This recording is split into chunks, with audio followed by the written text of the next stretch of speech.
3월 중순이라서 오늘 날씨가 많이 풀린 줄 알고 옷을 가볍게 입었더니 저녁에는 꽤 춥더라고요. 이런 걸 꽃샘추위라고 하는가 봅니다. 봄이 오는 걸 겨울이 시샘하는 모양이에요. 아참, 인사를 먼저 드렸어야 했는데. 안녕하세요, 여러분. 저는 요식업에 종사하고 있는 40대 후반의 여자입니다.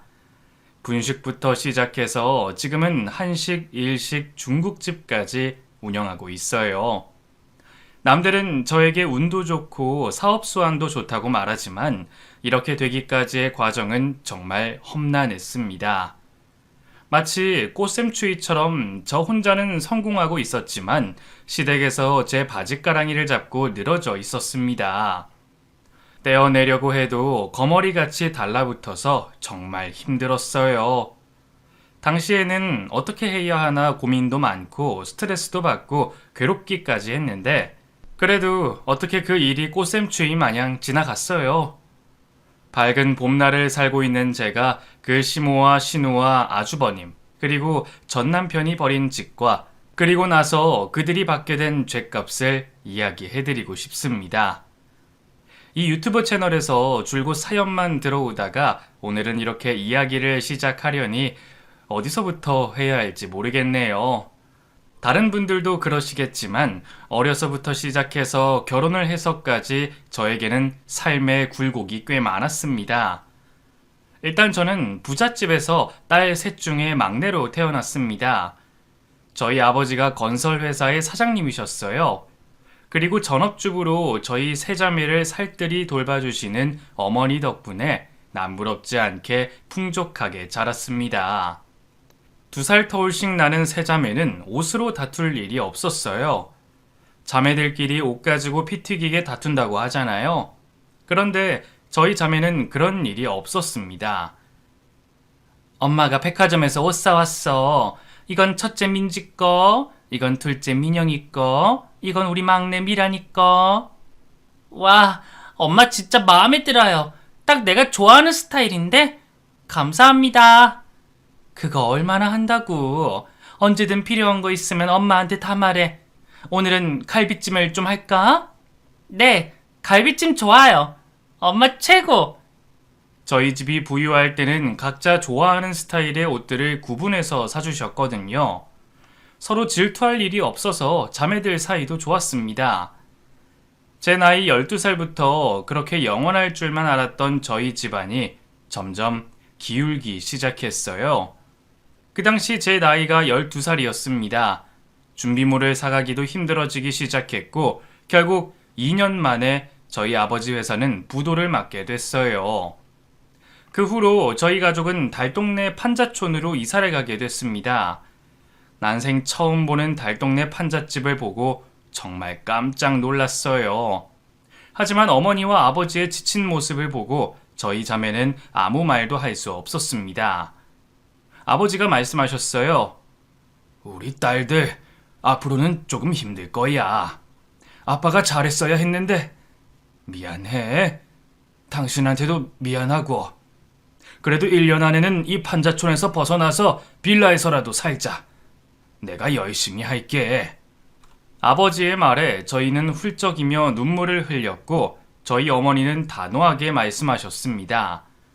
나도 일할 거야. 둘이 벌면 금방 일어설 수 있어. 당신 미안해하지 마.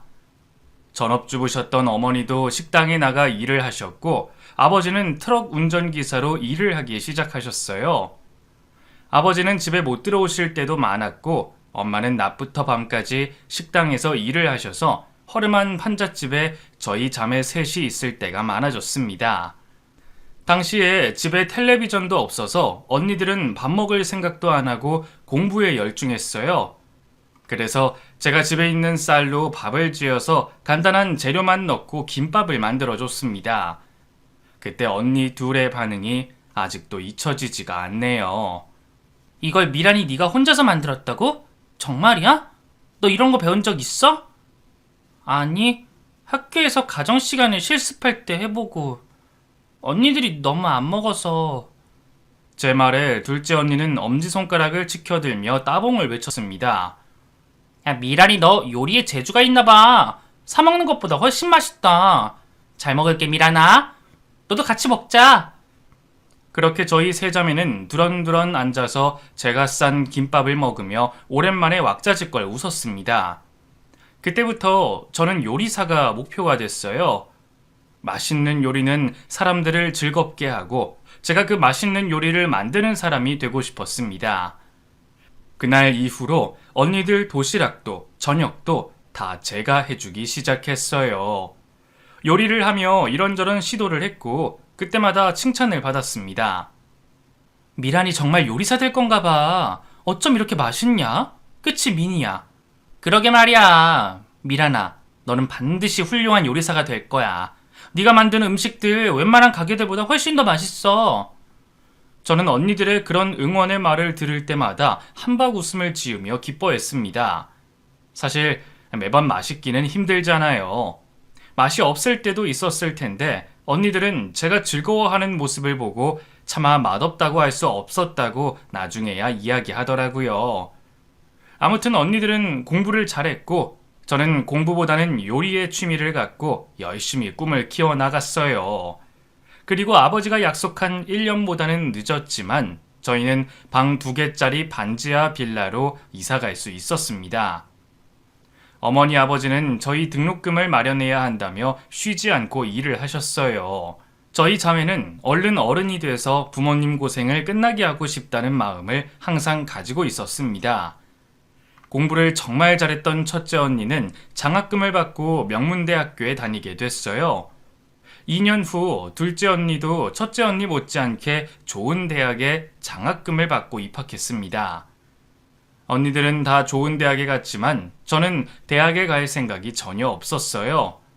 그 시간에 한식, 중식, 양식 요리사 자격증을 취득하는 게 목표였습니다. 그래서 고등학생 때부터 패스트푸드점과 분식점에서 아르바이트를 했어요. 그리고 모은 돈으로 요리 관련 책을 사거나 음식 재료를 사서 집에서 실습을 해보기도 했습니다. 덕분에 저는 고등학교 2학년 때 한식 자격증을 취득할 수 있었어요. 그리고 3학년 때 양식 자격증까지 받았습니다. 우리 미란이한테 엄마 아빠가 해준 것도 없는데 혼자서 이렇게 열심히 해서 얼마나 기특하고 고마운지 몰라. 그래도 대학은 가? 부모님의 말씀에 저는 씩씩하게 대답했습니다. 아니에요. 저는 대학에 가서 시간 낭비하고 싶지 않아요. 중식 자격증까지 따서 일하면서 돈 모아서 제 가게 차릴 거예요. 엄마 아빠 아무 걱정 마세요. 저 이미란 꼭 해냅니다. 제 말에 저희 부모님은 환하게 미소를 지으셨습니다. 언니들은 아르바이트하며 학교를 다니느라 바빴고 저도 요리 공부하느라 바빴던 때였어요. 제가 막 고3을 졸업할 때쯤 아버지께서 1억 5천만 원의 복권에 당첨됐습니다. 그 돈으로 저희 가족은 아파트로 이사를 했습니다. 아버지는 트럭 운전기사를 그만두시고 중소기업에 취업하셔서 거기서 일을 하셨어요. 이제 대운이 바뀔 때인가 보다. 우리 5 식구 고난은 다 끝났어. 아버지가 눈물을 흘리며 그렇게 말씀하셨고 어머니도 저희 세 자매도 말할 수 없는 기분으로 엉엉 눈물을 흘렸어요. 울다가도 서로 놀리며 까르르 웃었습니다. 그러자 아버지가 눈물을 닦으며 말씀하셨어요. 울다가 웃으면 똥구멍에 뿔 난다. 우리 딸내미들 다 엉덩이에 뿔 나게 생겼네. 그렇게 점점 저희 형편이 조금씩 나아지고 있었습니다. 저는 유명한 한식 맛집에 취업을 해서 일을 배우며 돈을 벌었어요.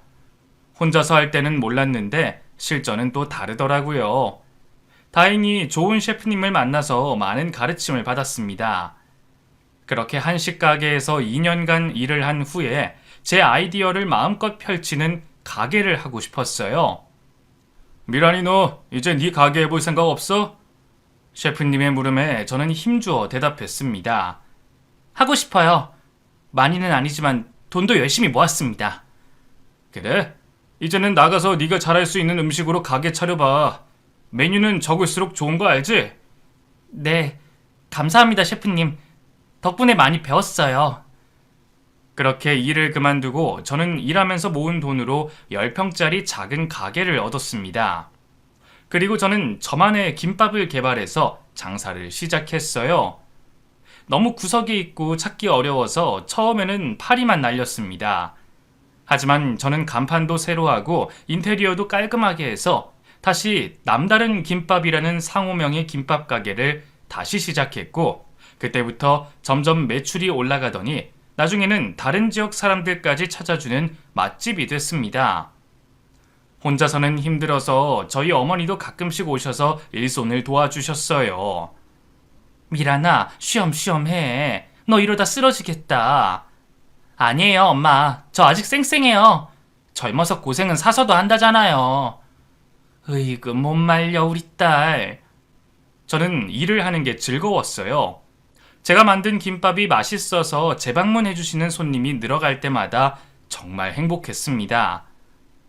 그렇게 열심히 하다 보니 많을 때는 한 달에 순수익이 5천일 때도 있었어요. 열심히 돈을 벌었지만 쓸 시간이 없어서 통장에 차곡차곡 모아두고 있었죠. 그리고 저희 아버지에게 자동차를 선물해 드렸습니다. 그렇게 가게가 나날이 잘 됐고 안에서 먹을 수 있는 공간을 만들어 달라는 손님이 늘어갔어요. 사장님, 포장 말고 가게 안에서도 먹을 수 있게 해줘요. 바로 먹고 싶은데 먹을 곳이 없어서 길바닥에서 먹거나 다 식은 거 먹는단 말이에요. 그래서 저는 큰맘 먹고 제 가게에서 2블럭 떨어진 건물 1층에 25평짜리 가게를 얻었습니다. 모든 걸 다 정리하고 이사를 앞두고 있던 시점에서 저희 가게로 내용 증명이 도착했어요. 제 가게 이름을 누군가 상표권 등록을 했고 더 이상 제 가게 이름을 쓰지 말라는 내용이었습니다. 저는 기가 막혔어요. 누가 제가 지은 가게 이름 가지고 상표권을 냈는지 찾아봤습니다. 그런데 제가 운영하던 가게 자리에서 제가 지은 똑같은 이름의 유사한 메뉴로 장사를 한다는 걸 알게 됐어요. 정말 너무 어처구니가 없었습니다. 저는 받아들이지 않고 기존에 쓰던 제 간판을 새로운 가게에 걸었습니다. 그랬더니 웬 여자가 찾아와서 소송을 걸겠다며 난리도 아니었어요. 내가 상표권 등록한 가게 이름을 대기 왜 써? 간판 내려! 저기요, 양심 없으세요? 제 가게 이름 제가 3년 전부터 썼어요. 제 가게 이름 가져다가 베끼고 상표권 등록까지 한 거잖아요. 대기야말로 내 가게 이름 쓰지 마시라고요. 저도 강하게 말했지만 그 여자는 물러설 기미가 없었습니다. 그래? 네가 아직 어려서 뭘 모르는구나. 법정 싸움 가보자. 그래. 나중에 내 앞에서 빌지나 마. 그렇게 퍼붓고 떠났는데 이럴 때 적반하장이라는 말을 쓰는구나 하고 뼈저리게 깨달았습니다. 그러거나 말거나 저는 무시하고 장사를 시작했어요. 그런데 정말 형사소송을 걸어서 경찰서에 불려가기까지 했습니다. 너무 억울했지만 모두 어쩔 수 없다고 했어요. 그게 법이 그래요. 그 억울해도 어떡해. 그쪽에서 먼저 상표권 등록을 했는데 그 벌금 내시고 상표 바꾸세요. 바꾸신 상호명은 바로 특허청에 상표권 등록하시고요. 결국 저는 1,000만 원의 벌금을 내야 했습니다. 너무 억울하고 속이 쓰렸어요. 제가 20대 중후반이었는데 그 일로 너무 스트레스를 받아서인지 머리에 하얀 머리가 듬성듬성 자라고 있었습니다. 그 와중에도 제 상표를 빼앗아간 가게는 장사를 열심히 했어요. 그것도 제가 만든 메뉴와 거의 흡사한 것들로요. 저는 울며 겨자 먹기로 제 가게 이름을 완전히 바꿨고 기존의 시그니처 김밥을 제외하곤 다른 김밥은 다 새로 개발해서 장사를 시작했습니다. 할머니가 된 듯이 머리카락은 하얗게 새버렸고 좌절감에 일도 제대로 할 수 없었습니다. 그 전에 있던 가게에서 친해진 미용실 언니가 한 명 있었어요. 그 언니에게 연락이 왔습니다.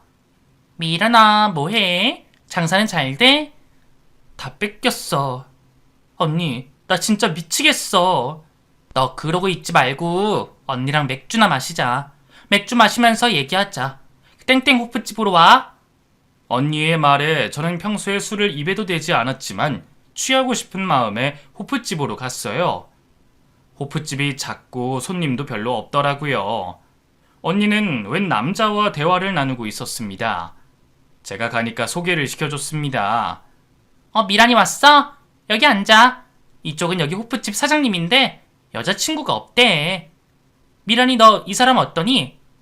누군가를 보면 4초면 반할 시간으로 충분하다 하잖아요. 저 지금 미란 씨한테 반한 것 같아요. 저랑 친하게 지내요. 둘 다 다짜고짜 그런 말을 하는데 저는 그저 벙쪄 있었습니다. 당시에는 가게 일 때문에 다른 곳에 에너지를 쓸 수가 없어서 그냥 그런가 보다 하고 넘기려고 했어요.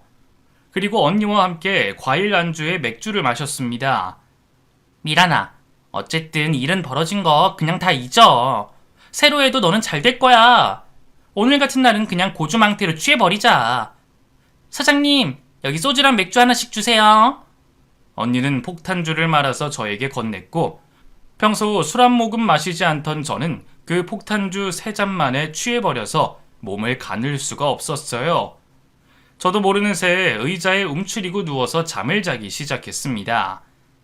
눈을 뜨고 정신을 차리니 아침 6시였어요.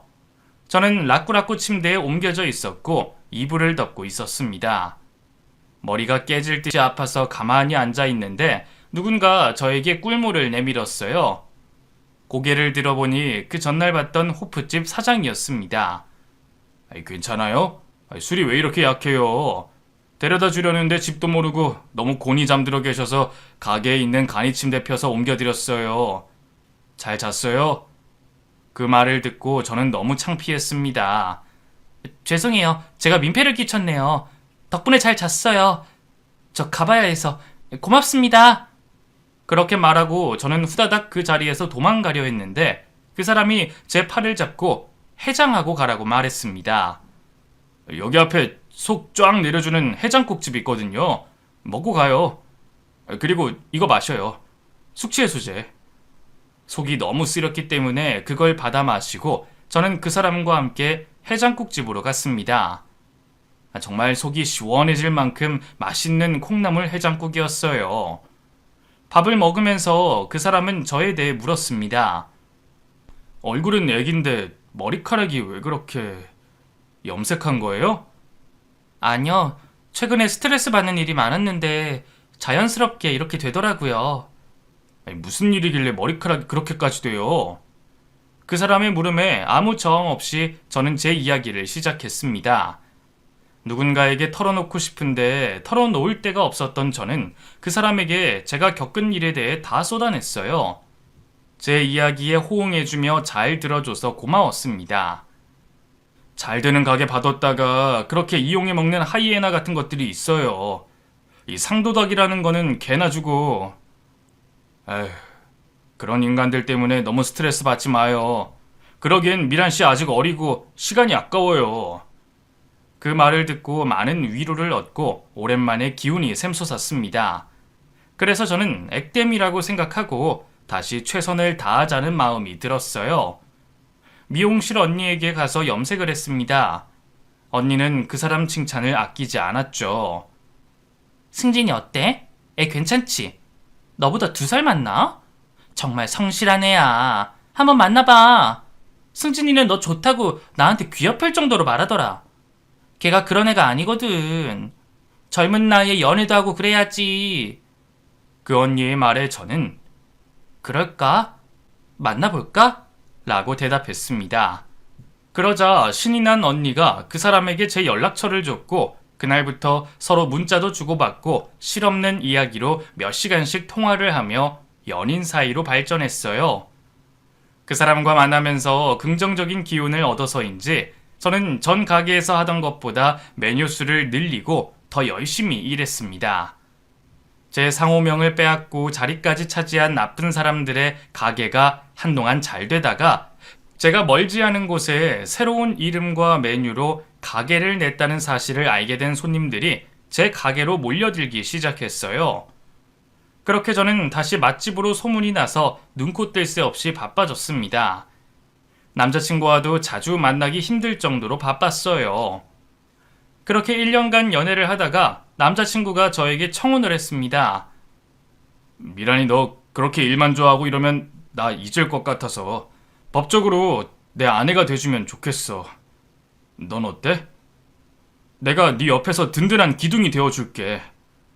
그러면서 반지를 내미는데 당시에는 진심으로 좋아하고 사랑했던 그 사람의 청혼을 거절할 수 없었어요. 그렇게 저희 둘은 결혼하기로 약속하고 양가 부모님을 찾아뵙고 상견례까지 했습니다. 처음에 시부모님 댁에 인사를 갔을 때 전원주택이라서 깜짝 놀랐어요. 그리고 시부모님과 반갑게 인사를 나눴습니다. 그분들이 무슨 직업을 가지고 있는지는 잘 몰랐어요. 그 인간이 제대로 말해주지 않았기에 저도 묻지 않았습니다. 남편에게는 형과 여동생이 있었는데 둘 다 미혼이라고 했어요. 형은 일하느라 애인 못 만들었고 동생은 나랑 7살 터울이니까 아직 애지 뭐. 그렇구나. 나중에 한번 같이 뵈면 좋겠다. 결혼식 날에 보면 되지. 미란아, 우리 결혼 전에 혼인신고 먼저 할까? 왜? 천천히 해도 되잖아. 내가 불안해서 그래. 나 안 도망가. 그래, 뭐 혼인신고 먼저 하자. 그때 도망을 쳐야 했는데 그러지 못한 것이 천추의 한이 됩니다. 저에게는 그 인간의 마수에 걸려들기 바로 직전 문 앞에 서 있던 것인데 저는 그 기회를 뻥 차버린 거예요. 정말 힘들 때는 제발 그때로 다시 돌아가기를 빌기도 했습니다. 장모님 장인어른, 집에 아들 하나 생겼다고 생각하시고 저 막 부려주세요. 아이고 든든하네 우리 양서방. 우리 미란이가 언니들 제치고 제일 먼저 결혼하게 됐네. 저희 잘 살겠습니다. 장모님 장인어른 그리고 처형 두 분 지켜봐 주세요. 아무튼 남편은 저희 부모님과 언니들에게 싹싹하게 잘했고 그 인간과 저는 결혼식을 올리게 됐어요. 그런데 남편 쪽 하객으로 온 사람은 어쩐지 부자연스럽게 행동을 했습니다. 나중에야 그 사람들도 모두 역할 대행하는 회사에서 데리고 온 연기자라는 걸 알게 됐어요. 뭐 지나고 나서 알고 보면 정말 이상했던 것들의 이유가 뭔지 다 드러나더라고요. 뭐 하여튼 저는 그 사람과 결혼식을 올렸습니다. 그리고 신혼여행을 다녀온 후에 다시 가게 일을 시작했어요. 제 가게는 전처럼 잘 됐고 남편은 손님이 많지 않은 호프집을 계속 운영했습니다. 그런데 그 시기에 남편 가게 주변으로 큰 호프집과 술집들이 많이 들어섰어요. 안 그래도 손님이 없던 남편의 가게는 점점 매출이 줄었고 3개월 후에는 적자가 났어요. 그 시기에 남편은 삶을 포기한 사람 마냥 기력도 없고 먹지도 않아서 살이 쪽쪽 빠져갔습니다. 승진 씨, 입맛이 없어도 밥은 먹어야지. 당신 그러다 쓰러지겠어. 미안해 미란아. 나 정말 못 먹겠어. 먹으면 다 토할 것 같아. 내가 어떻게 차린 호프집인데. 내 젊은 시절 추억이 다 담긴 곳인데 어떻게 미란아. 미안해. 결혼하자마자 이런 일 보게 해서. 뭐가 미안해. 당신 아직 31살이야. 다시 시작하고도 충분히 남아. 능력 있는 와이프에 잘 사는 집안 둔 당신이 뭐가 걱정이야? 저도 한때 상표권 분쟁으로 머리가 새하얗게 샌 적이 있고 그 사람을 만나서 회복했기 때문에 저도 남편에게 도움을 주고 싶었어요. 그런데 그 인간은 한술 더 떠서 생각지도 못한 이야기를 했습니다. 사실 우리 집도 파산했어. 지금 엄마랑 아빠랑 형, 동생, 가족 다 지금 연립주택으로 이사하셨어. 평생 그런 곳에서 살아본 적이 없는 분들인데 나도 도움 못 드리고 어떻게 미련아. 남편은 그렇게 말하며 하염없이 눈물을 흘렸습니다. 남편을 달래고자 하는 마음에 저는 이렇게 말했어요. 걱정하지 마. 내가 시댁분들 살 곳 찾아볼게. 울지 마, 승진 씨. 미안해, 미란아. 정말 미안해. 남편은 저에게 매달려서 한참을 울었습니다. 그리고 남편은 저희 신혼집 근처로 얻길 은근히 바랬고 저희 집 옆동 40평대 아파트를 계약하게 됐습니다. 계약 전에 시부모님과 함께 집을 보러 갔는데 시어머니가 되도 않는 소리를 했습니다. 이 집 4명으로 하면 좋을 텐데 어쩌다 내 신세가 이렇게... 아이고...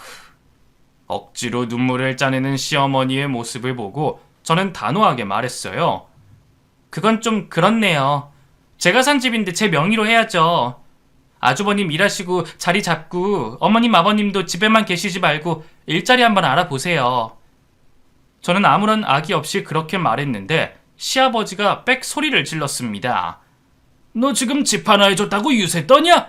어디 시부모 어려운 줄 모르고 하고 싶은 말 다 하고 앉았어. 나 갈란다. 서러워서 원.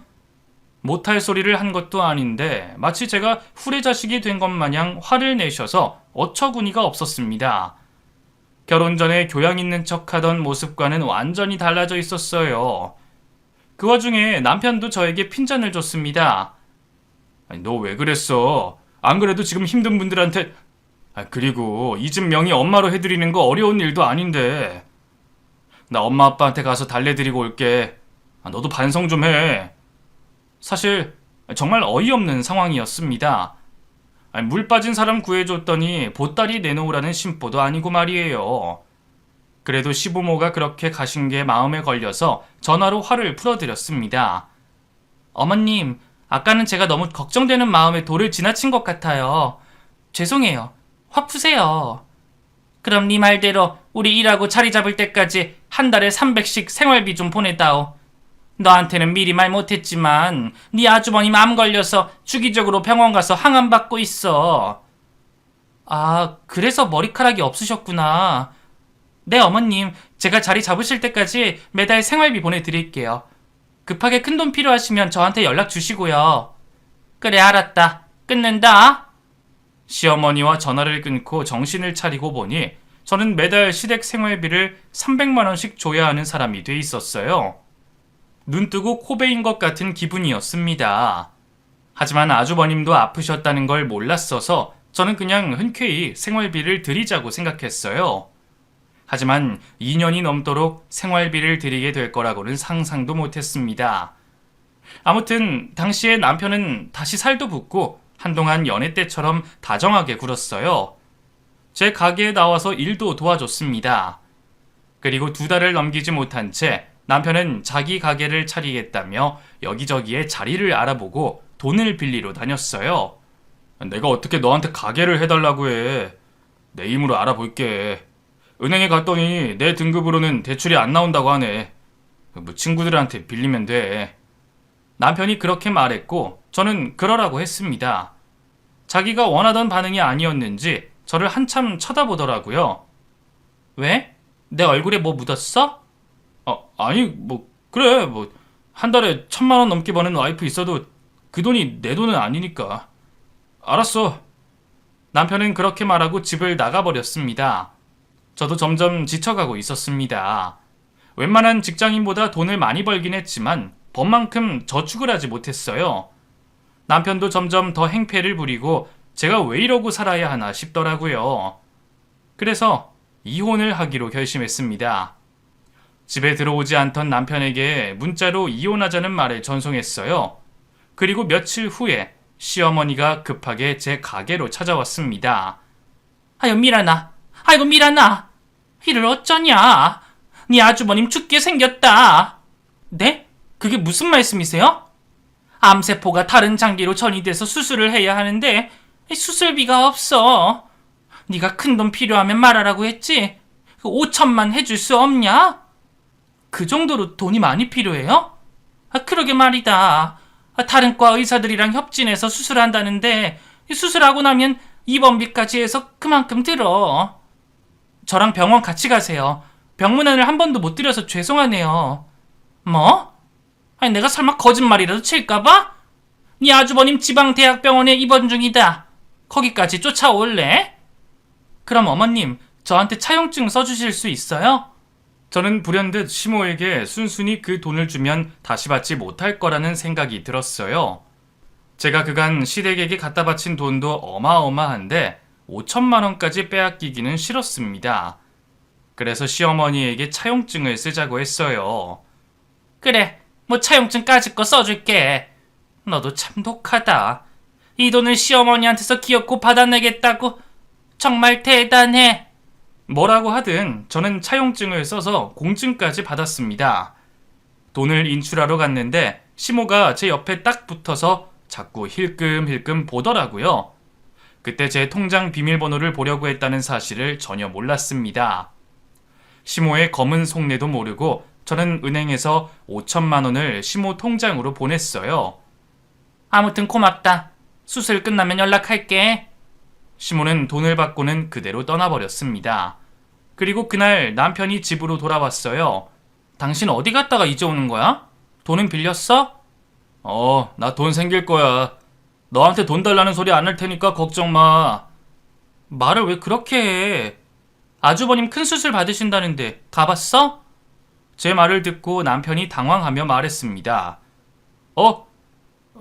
다녀왔지. 형 얼굴이 말이 아니야.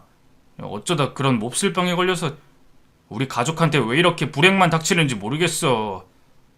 나 너무 힘들어, 미란아. 남편이 가여운 마음에 저는 어깨를 쓰다듬으며 잘 될 거라고 했습니다. 그리고 다음날 평소와 같이 가게로 출근을 했어요. 열심히 일을 하고 집으로 돌아갔는데 온 집안이 난장판이 되어 있었습니다. 너무 놀라서 남편에게 전화를 걸었는데 없는 번호라고 했어요. 저는 설마 하면서 미친 듯이 제 방 장롱을 뒤졌습니다. 수많은 0이 찍혀 있던 제 통장에 0원이라는 숫자만 있었습니다. 남편도 연락이 닿지 않아서 저는 바로 경찰에 도둑이 들었다고 신고를 했어요. 그리고 현장에 남아있던 DNA와 족적을 가지고 가서 분석했습니다. 형사님, 제 남편이 연락이 안 돼요. 아무래도 남편이 저지른 짓 같네요. 과학수사팀에서 정확한 증거가 나와야 되는데 일단 저희가 주변에 있는 CCTV를 확인해 보겠습니다. 저는 형사님의 말을 듣고 분명히 시댁 사람들이 공모해서 제 돈을 빼앗아 간 거라는 생각이 들었어요. 한참 제 집을 수색하던 경찰 중 한 사람이 편지가 있다고 말했습니다. 여기 편지 같은 게 있는데요. 편지는 시모가 쓴 것이었어요. 헛똑똑이 우리 며느리 분하지? 네 아주버님 일이고 뭐고 싹 다 거짓말이었어. 마지막으로 거하게 해먹고 해외로 뜨는 게 우리 가족 계획이었거든. 나중에 시간 지나면 실종 선고 받고 알아서 이혼해라. 덕분에 우리 가족 잘 살게 됐네. 그럼 안녕. 편지 내용은 저를 놀리는 듯한 뉘앙스로 가득했고 그 인간들이 철저히 계획하에 저에게 접근해서 돈을 뜯어가고 제 통장에 든 돈까지 다 훔쳐간 것을 알게 됐습니다. 이 미친 인간들이. 아이고. 너무 억울하고 분통해서 저는 제 가슴팍을 멍이 들 정도로 내리쳤습니다. 경찰이 수사에 나섰고 그 인간들이 인도네시아로 간 사실은 알아냈고 인도네시아와 인터폴 공조 수사를 진행했습니다. 하지만 그 인간들은 배를 타고 다른 나라로 갔을 거라는 이야기가 나왔어요. 그 후로 아무 진전이 없었고 시간만 속절없이 지나가고 있었습니다. 그리고 수사를 하면서 새롭게 알게 된 끔찍한 사실도 있었어요. 남편의 여동생은 다른 아버지의 딸이었던 겁니다. 그러니까 이부 동생이요. 시모가 내연남과 낳은 아이였더라고요.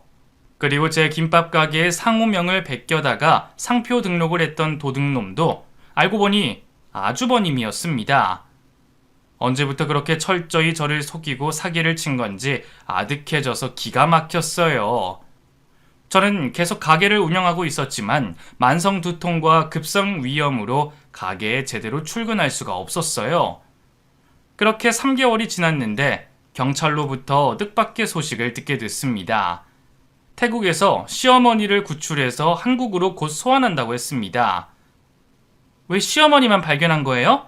무슨 일 있었는데요? 그게 온 가족이 동남아시아 3개국 크루즈 여행을 하고 있었나 봐요. 마지막 종착지인 태국에서 배가 전복하는 사고가 있었고 그 엄지선만 구출됐다고 하네요. 하참, 내 돈으로 크루즈 여행을. 다른 사람들은 그럼 못 찾는 거예요? 아무래도 바다에서 실종됐으니 죽었다고 보는 게 맞겠죠. 구사일생으로 혼자만 살아남아서 한국으로 소환된 시어머니를 보고 저는 그저 한숨만 나왔습니다. 물에 빠진 생쥐 같은 추레한 모습이었거든요. 다른 인간들은 알아서 업보를 받고 죽어버렸고 시몬은 저에게 자기가 저지른 업보를 돌려받으려고 왔다는 생각이 들었어요. 저는 시모가 나오기를 공항 밖에서 기다리고 있었습니다. 경찰차로 오는 시모가 먼저 저를 발견하고 울부짖었어요. 며느라, 미란아, 네 시엠이 여기 있다. 나 좀 살려줘라. 이 사람들이 왜 날 경찰서로 끌고 가니? 미란아!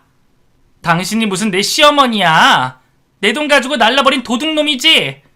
가족 사기단인 줄도 모르고 내가 당신 살아 돌아온 거 정말 다행이야. 다 죽어버렸으면 내가 얼마나 억울했겠어. 시몬은 제 말을 듣고 당황하면서 어떻게든 경찰서에 가는 걸 피하고 싶은지 울며 불며 저에게 소리소리를 질렀습니다. 하지만 이미 그 사람이 죄를 저지른 증거는 여러 곳에서 나왔고 놀랍게도 저만 그런 일을 겪은 게 아니었어요. 저 외에도 자기 사업하는 여자에게 접근해서 그 여자 재산을 몽땅 가지고 날랐던 이력이 있었습니다. 형사소송이 진행됐고 결국 그 파렴치한 사기꾼은 징역 15년을 선고받았습니다. 저는 제 피 같은 돈도 되찾아오기 위해서 민사소송도 진행했어요. 재판장에 들어선 시모가 다짜고짜 저를 모함해댔습니다. 전현이 악마야. 내가 전현한테 얼마나 당했는지 아세요? 판사님, 저 정말 억울합니다. 비고, 조용히 하세요. 한 번 더 큰 소리 내면 퇴장시키겠습니다. 판사님의 말에 조용해진 시몬은 제 증언과 진술에 한숨을 내쉬며 고개만 절레절레 흔들더라고요. 그렇게 코너로 몰린 생쥐꼴이 돼서도 반성의 기미조차 보이지 않는 시모가 정말 끔찍했어요. 아무튼 시모가 외국은행으로 빼돌린 제 재산을 다시 돌려받을 수 있게 됐고 그거에 더해 피해 보상금까지 받았습니다. 제가 재판을 시작한 거란 피해자들이 줄줄이 민사소송을 걸었어요. 그 많은 소송을 하면서 시모는 만신창이가 되어 있었습니다. 한 번은 법정에 참석한 저를 보고 애타게 울부짖었습니다. 미란아, 나 좀 살려줘라. 너한테 정말 미안했어. 너한테는 100번 1000번 잘못했지만 나 그거 말고는 죄 지은 거 없다. 미란아, 나 변호사 좀 선임해줘라. 예정이 있잖아. 시모의 말에 저는 콧방귀를 뀌었습니다. 웃기고 있네. 아줌마는 끝까지 반성이 없네요. 다 자기가 싼 똥이니까 잘 한번 치워보세요. 시모와의 대화는 그게 마지막이었습니다. 시모는 죽은 사람들 목까지 죗값을 치르기 위해 어마어마한 돈을 물어주고 교도소에 갇히게 됐어요. 그 후에 저는 빨리 4년이 지나기를 바랬습니다. 실종된 지 5년이 되면 실종 선고를 받고 이혼할 수 있었거든요. 미란아, 내가 미안해. 미란아, 나 좀 살려줘. 내 손 좀 잡아줘. 미친놈아, 내가 미쳤냐? 싫어. 그냥 죽어. 꺼져.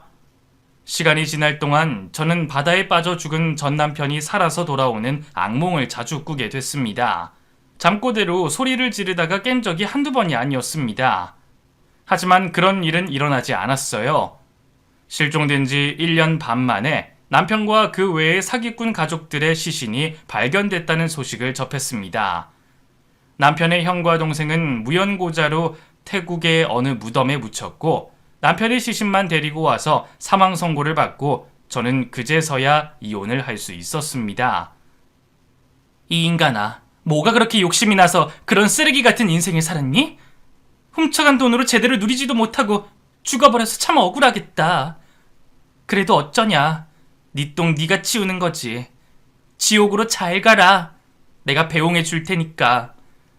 죽은 남편의 시신은 화장을 해서 흙과 함께 땅에 묻어버렸어요. 그 인간이 묻힌 곳에는 꽃도 피지 않을 겁니다. 계곡 근처라 금방 떠내려갈 것이었어요. 모든 일을 정리하고 저는 완전히 기진맥진했습니다. 일을 할 수도 없을 만큼 몸 이곳저곳에 이상이 생겼어요. 그 후로 1년 동안 병원을 드나들며 치료를 받았습니다. 저희 가족들은 저를 보면 안타까워 하셨어요. 우리 씩씩하고 건강했던 미란이가 어쩌다가... 아유, 미란아, 지나간 일은 다 잊어버려. 그런 인간들 만난 거 그냥 액땜했다고 생각하고 훌훌 털어내. 그래야 너도 다시 일어나지. 엄마가 해줄 수 있는 게 없어서. 어머니는 말 끝에 항상 눈물을 흘리셨습니다. 그럴 때마다 가슴이 미어졌어요. 그래, 미란아. 무슨 일 있으면 언니들이랑 상의하자. 나는 지금 대기업 과장이고 미니는 동물병원 의사 됐는데. 이만하면 미란이 너 백 든든하지 않냐? 큰언니의 말에 저는 오랜만에 웃었습니다. 어머니도 같이 웃자 아버지가 아이고 우리 딸들 다 엉덩이에 뿔나게 생겼네. 당신도. 그렇게 저는 제 가족 덕분에 힘을 낼 수 있었습니다. 언니들은 둘 다 결혼을 하고 아이를 낳았어요. 치료를 받고 몸을 회복하는 그 기간 동안 저는 제가 차릴 음식점에 대한 구상을 했습니다. 한식 가게도 하고 싶고 양식 레스토랑도 하고 싶었습니다. 이미 제 머릿속에는 모든 메뉴의 레시피가 다 들어 있었어요. 그걸 수첩에 적으면서 점점 기력을 회복했습니다. 그리고 건강을 되찾은 저는 조용한 곳에 한식집을 차렸어요. 입소문이 번지고 블로그에 맛집으로 소개도 되면서 가게는 문전성시를 이뤘습니다. 그리고 가게 주변으로 카페나 전시관, 술집 등이 많이 생겼고 제 가게 쪽 상권이 좋아졌어요. 한식 가게를 2년 동안 하다가 저는 청소년도 즐길 수 있는 가성비 양식 가게도 차렸습니다. 양식 가게도 성공을 해서 가맹점까지 낼 수 있었어요. 그렇게 정신없이 제가 하고 싶은 일만 하다 보니 지금은 음식점뿐만 아니라 디저트 카페도 소유한 요식업자가 됐습니다. 저희 부모님에겐 사실 고급 전원주택도 해드렸어요. 저희 부모님은 지금도 가끔씩 저에게 결혼하라는 말씀을 하십니다. 미란아, 너 이제 더 늦으면 정말 외로워진다. 남자 사귀지만 말고 이젠 짝을 찾아서 같이 살아. 엄마는 내가 왜 남자한테 얽매여서 살아야 돼. 이제는 제발 희망 좀 버리세요. 저는 이렇게 사는 게 편하니까. 저는 40대 후반이지만 아직은 젊다고 생각합니다. 다시 결혼할 생각은 눈꼽만큼도 없지만 살면서 호감이 가는 사람이 있으면 내치지 않고 있어요. 가끔씩은 연애도 하고 이별도 겪으면서 잘 살고 있습니다. 이모, 뭐해? 이모 일하지. 무슨 일 있어? 아니, 그냥 이모 가게 놀러 가도 돼? 당연하지. 언제든 와. 친구들도 데리고 와. 알았어, 이모. 나 지금 친구들이랑 간다? 어디로 올 건데? 양식 가게. 이모도 거기로 와. 알았어, 이따 보자. 저에게는 3명의 조카들이 있습니다. 저는 아이는 없지만 조카들을 보면 그렇게 사랑스러울 수가 없습니다. 조카들을 위해서라면 뭐든 다 해줄 수가 있어요. 제 마음을 알아서인지 조카들도 막내 이모인 저를 친구처럼 편하게 생각한답니다.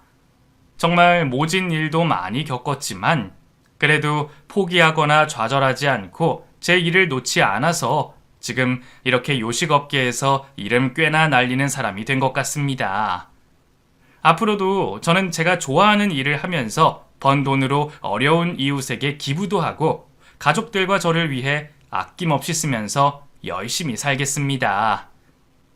지금까지 듣고 계신 분들은 제 이야기를 다 들으신 거겠죠? 여러분들을 일일이 만날 수는 없지만 제 이야기를 이렇게 털어놓고 보니 저에게 많은 친구가 생긴 기분이네요. 항상 행복하시고 건강하시길 바라겠습니다. 나쁜 놈을 만나도 좌절하지 마세요. 그럼 저는 이만 물러갈게요.